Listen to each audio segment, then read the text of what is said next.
We've all been there. You're looking at Pinterest or watching a DA tour video to get some ideas for your own island, and you find yourself saying, "This island is so much better than mine."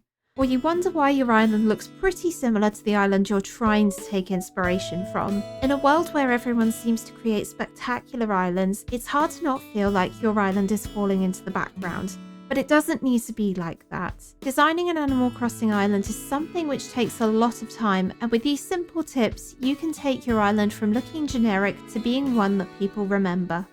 When it comes to starting a new island, it is both exciting and kind of scary. You have this wide open space on a brand new island, and there seems like there are so many amazing things you can do on the island. But as you walk around, you may wonder where you should start. And then you end up going through the inevitable cycle of procrastination, and you don't actually end up making any progress on your island. There's one thing that can both help you start your island and give you motivation to continue when you start struggling. Start decorating from one corner of your island, completely finish this, and then build out from this spot.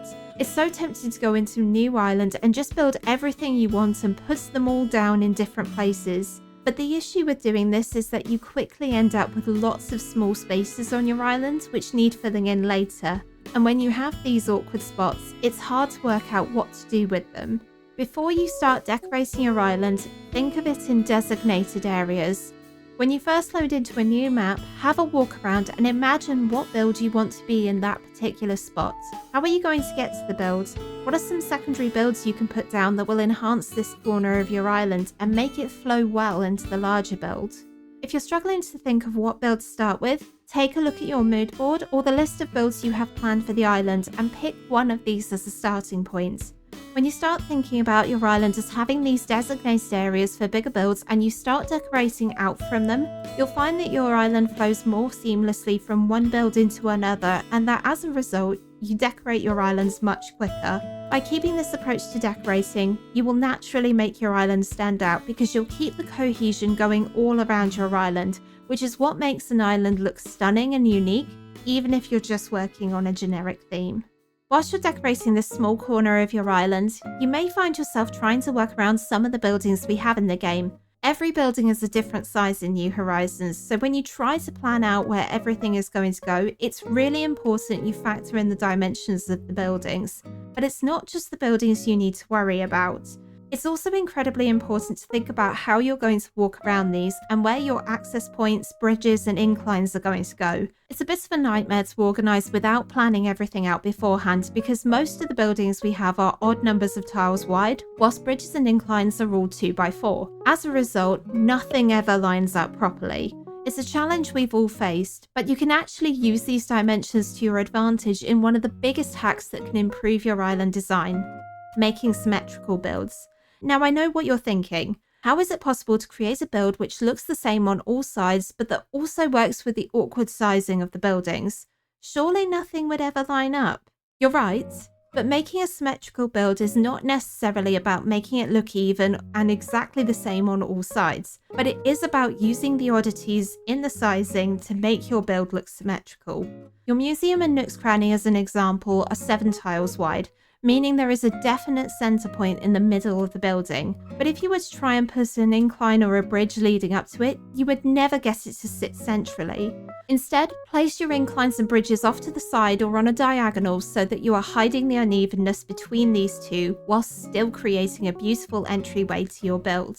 Symmetry is used so often in real-world designs that it's something you should really consider for your island. Even if you're only intending to do a small courtyard build, you can make something truly special with just a bit of planning. Keep a few small items to hand which match your theme, and it's simple enough to create a symmetrical build which takes into account any oddities from your nooks or ables. The key to making a build look similar on all sides is to keep a focus point in it. You want to use symmetry to draw people's eyes into the middle of your build, so having something in the middle that creates this center point, like a flower garden or a pond for a park, large items like the park fountain, gazebo, or pergolas, or using one of the buildings is a great way to do this. This way, when you do start putting items around and making your build look the same on all sides, you'll create something which has a key point of difference and makes your island look more interesting for your dream address visitors. This is all well and good though, with starting on one corner of your island and using symmetry to make stunning builds. But how can you seriously make an island spectacular if you have no idea how to start creating an island? What if you're a complete beginner and don't know how terraforming works, and you just want to get started with decorating an island and make it special? Although getting stuck straight into decorating your island is one way to do it, and you can learn a lot from just getting some items down and going for it, if you're a complete novice who wants to start designing an island, you can use the DLC to help you out. Happy Home Paradise gives you access to a completely different section in New Horizons. The focus is mostly on interior decorating with the DLC. So why would you want to use this to help you out as a beginner in making your island stand out? Put simply, if you haven't tried to decorate before, you may not know what items you have available to you and what colours they come in, or how big the hitboxes are and what space you need to leave to walk around a build and to make it come together. In my opinion, using HHP is a great way to learn more about exterior decorating. Once you've spoken to Lottie to begin your shift, speak to a villager and sign them up for a vacation home and tell them you have some ideas. This will give you free rein to explore decorating and play around without having limitations to use random items the villagers want you to include. When you've picked a spot for their vacation home, you want to focus on decorating the outside of the home, and you can practice decorating within this small space that makes up their plot. You won't have a lot of room to go into detail here, but you can use the custom codes you've saved just like you would on your own island, and all of the items you have in the catalogue will be available for you to use here. So if there's a small build you want to try creating, playing around with HHP will allow you the space you need to get some experience in decorating without committing to building it on your own island and not knowing how to make it come together. This way, if you want to learn more about how to use custom codes in a build or what spacing you need to leave for flowers or bushes, you have a safe place to learn about decorating without being overwhelmed and having to think too much about creating a larger build. Working with HHP also gives you the opportunity to learn about interior decorating, and if you want to add some extra polish to your dream address, completely redecorating the houses is a good way to do it. I'm working on a similar video to this one to go through some of the tips to make your vacation home stand out. So if that sounds interesting to you, subscribe to be notified when that video goes live, or if it is already out, I'll link it in the cards for you.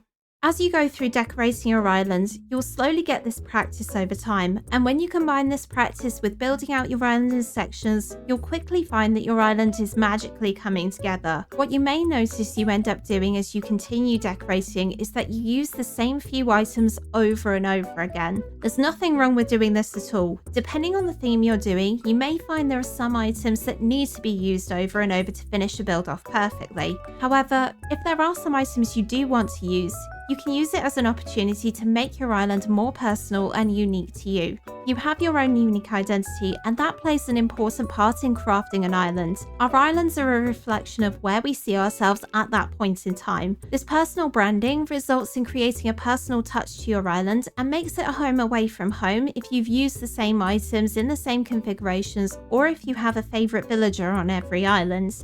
If you are intending to share dream addresses or pictures of your creations online, you may also start seeing others in online spaces commenting and recognizing your islands as a result of this. This is great because it shows that your island is unique and special in its own way and is standing out from the crowd because someone recognizes your style of decorating. So if you find yourself questioning what you can put in to fill an empty space and you worry that you can't use those same items again, just add them in. It's your island and your rules when it comes to decorating, and it can make your island stand out in a way you had never expected before. Although there's nothing wrong with using the same items over and over again to make your island more unique to you, there may also be times where you want to make it slightly more interesting as well. There are so many individual items in the game that you may find yourself wanting to use all sorts of different ones to make your island stand out. But you don't actually need to do that, as most items have a lot of customizations available to make your island stand out in its own way. The added benefit of using different colours of items is that you don't run the risk of Isabelle docking you points for having too many of the same item. Where this stands out more from a design element though, is in the fencing options we have. Fencing is often one of the first items you place down to give yourself a smaller and more considered area to work with, but it also tends to have less thought given to it compared to other furniture items. It is true that fencing doesn't count for many points compared to using furniture items in your decorating if you're looking for a 3-star or a 5-star island, but it can be used to make your builds more interesting too, particularly now we have the ability to customize fencing. The 2.0 update gave us access to custom fencing in a flash, which you can redeem from the Nook Stop after you've crafted 2 different types of fencing, and like the name suggests, you're able to use customization kits to change the colour of the fencing you want to use. If you played New Horizons at launch, you'll know the pain of wanting to use the white wooden simple fencing we saw in the game trailers but didn't have access to because Nintendo didn't want us to use it for some unknown reason. Thank God it's finally been unlocked. With these new colour options in fencing, you can make your builds and islands stand out so much more than by just using the standard fencing colours, because normally if you're doing a general theme like kidcore or cottagecore, you'll find that one type of fencing is used in one particular colour. However, the new customization options in fencing allow you to expand your theme in a new direction, which is perfect for adding more dimension and interesting colour palettes into your island. You can also use customized fencing in individual pieces rather than making it one continuous run to just add some small touches to your island. This works great with using different colours because each colourway is treated as a separate item, so they don't actually snap together. However, if you're worried about the gaps in the fencing, you can hide these by using bushes or other small items in front of the fencing to just cover the gaps a bit and make it blend into your island more naturally. If you haven't tried using custom fencing, I would highly recommend doing so, as it can bring your island to life and it's a really easy way to make your island stand out within a more general theme. Although it seems like one of the hardest things you'll be doing in Animal Crossing, designing an island for a Dream Address release isn't as daunting as it seems, and it's simple to create a stunning and unique island which stands out from the crowd when you know how. If you want to continue that journey, then having a plan in place is really important to get you to that next Dream Address. And if you watch this video next, you'll learn everything you need to think about when you start your next island. And I'll see you over there.